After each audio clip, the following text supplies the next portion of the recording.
આજે અમારી માટે ખૂબ જ સ્પેશિયલ ડે છે. શા માટે સ્પેશિયલ ડે છે એ પણ કહું છું. તો સવારે ઉઠતા વેંતતા જ મેં સવારનું ઘરનું બધું જ કામ કરી નાખ્યું છે, કારણ કે આજે અમારે બહાર ફરવા જવાનું હતું. એટલા માટે ઉઠીને બધું કામ પતાવી નાખ્યું છે, જલ્દી કર્યું છે. પછી મેં ચા અને પૂરી બનાવી રહી છું. આજે જે મારો મોટો દીકરો છે મનીષ, તેનો જન્મદિવસ છે, એટલા માટે તેની ફરમાઈશ પ્રમાણે આજે બધું કરવાનું છે. તો સૌથી પહેલાં તેની માટે દૂધ અને કોફી બનાવી અને તેનો નાસ્તો કરાવી નાખ્યો, અને પછી હવે અમે બહાર જઈ રહ્યા છીએ. અમારો પ્લાન અમદાવાદના લાલ દરવાજા ફરવાનો હતો, પરંતુ ધીમે ધીમે જેમ અમે આગળ હાઈવે પર ગયા તે વરસાદ શરૂ થઈ ગયો. પોણા મહિનાથી વરસાદ નહોતો આવતો અને આજે એકાએક વરસાદ શરૂ થઈ ગયો છે. એમ તો આગાહી તો કરી નાખી હતી, પરંતુ અમને એમ લાગ્યું કે આટલો બધો વરસાદ નહીં આવે.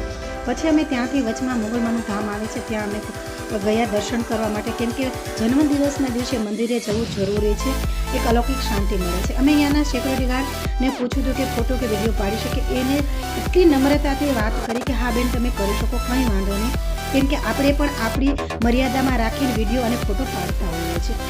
આવું અહીંયા જોવા મળ્યું છે. મેં ઘણી બધી જગ્યાએ હું જાઉં છું મંદિરમાં, અહીંયા ફોટો પાડવાની ના પાડે છે, પરંતુ અહીંયા ફોટો પાડવાની વિડીયો ઉતારવાની બધી હા પાડે.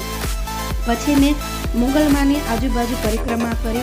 અહીંયા ડંકો તો હું જરૂર વગાડું છું અને ડંકાની નીચે જ હું ઊભી રહું છું, જેથી મારામાં જે નેગેટિવ ઉર્જા હોય તે નીકળી જાય. ત્યારબાદ હું પ્રસાદ લઉં છું. પ્રસાદમાં આજે લડ્ડુ હતા.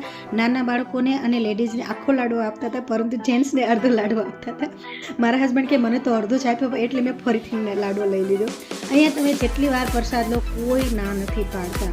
હા ફ્રેન્ડ્સ, મને એટલું બધું સરસ લાગ્યું. અને પછી આ ભાઈ છે, તેની માનતા પૂરી થઈ હતી કે તે પોતાની સ્વેચ્છાએ પ્રસાદ આપતા, તે અમે પૂછ્યું નથી, પણ એટલા સરસ પ્રસાદ હતો.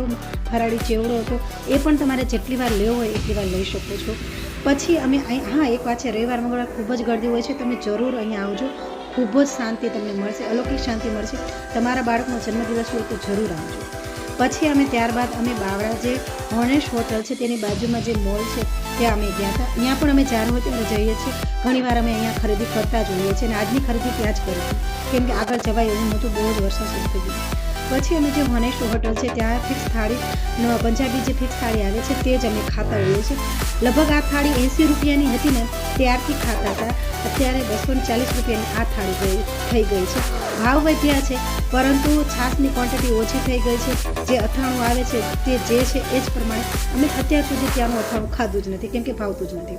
મારા નાના દીકરાએ મસાલા ઢોસાનો ઓર્ડર કર્યો હતો, તેને મસાલા ઢોસો ખૂબ જ ભાવે છે. અમે અહીંયા જમી અને બહાર નીકળ્યા તો પણ વરસાદ ચાલુ જ હતું, એટલા માટે અમે ઘરે નીકળી ગયા, કેમ કે વરસાદ આખો દિવસ ચાલુ રહે પછી મજા ન આવે. એટલે અમે એટલું પૂરું કરી અને અમે ઘરે નીકળી ગયા છીએ. તો આ વિલોગ કેવો લાગ્યો પ્લીઝ કહેજો.